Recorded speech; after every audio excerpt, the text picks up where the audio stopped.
మాటలను సమర్పించుకొని మా జీవితంలో సంపట్టుకున్నది మీ చెంతకు వచ్చిన మమ్మల్ని అనుగ్రహించండి.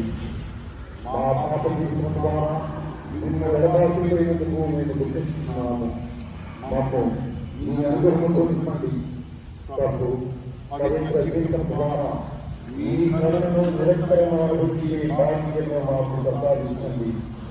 ఓ కరుణామయ మీ నవీన ప్రేమాల ద్వారా ఈ మనవి చేస్తున్నాము.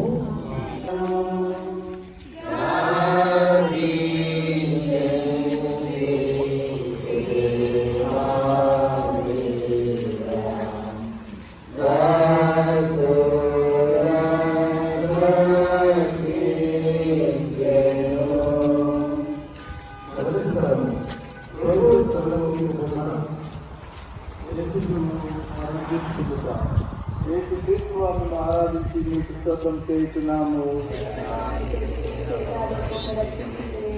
యేసు ప్రభు రాతి క్రమంగా దెబ్బలు పొంది ఆయన తిరుపతిపై గుండె చెంతమని మోసి శరీరంలో అవమానపరిచిన పిదప స్త్రీల మీద మరణం పొందుటకు దురాత్మచే అన్యాయముగా తీర్పు విధించబడటం గురించి ధ్యానించడముగాక.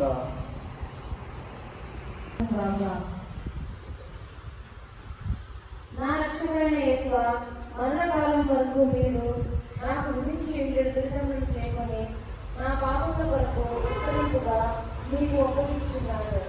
స్త్రీలకు మోసుకుని పోవటలు మీరు అనుభవించిన పాటల కర్మలను చూసి నేను నిండు ఓర్పుతోనూ పూర్ణ ప్రత్యాగంతోనూ నా స్త్రీలను మోయటకు నాకు కావలసిన శక్తిని దయచేయమని కారిపోయినందున నడుచుటకు శక్తి లేనంత బలహీనత ఏర్పడెను. అయినను వారి భుజములపైన భారమైన శిలువ మాను మోపబడిను. ఆ స్థితిలో ఆ భారం నాకు తాళలేక వారి క్రింద పడిపోవటను గురించి ధ్యానించుదుముగాక. నా రక్షకుడైన యేసువా, మిమ్ము ఇంత బాధ పెట్టిన దేవమాను కాదు, నా పాపముల భారమే ఈ మొదటిసారి నా రక్షకుడైన యేసువా, ఈ దర్శనములను మీరు మీ సమీపంలో వ్యాఖ్యలను చూసి మీ పరిశుద్ధ ఆత్మ మీద నాకు నిజమైన భక్తిని ప్రేమను పుట్టింప కలిగించండి. వ్యాధులు సమస్యలను మీరు నా రాజు ఈ దివ్య కుమారుని పాటలు నేను నిరంతరం భక్తితో సహించినట్టు ఒక ప్రభుత్వం యేసుకు జీవం పుట్టిన మానవలే చూస్తాము.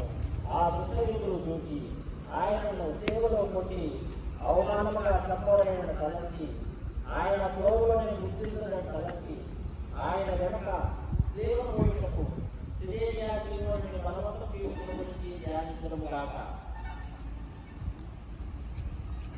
నా రక్షణ పడిన యేసువా, నేను నా సేవను పొందలేక దాని ప్రేమతో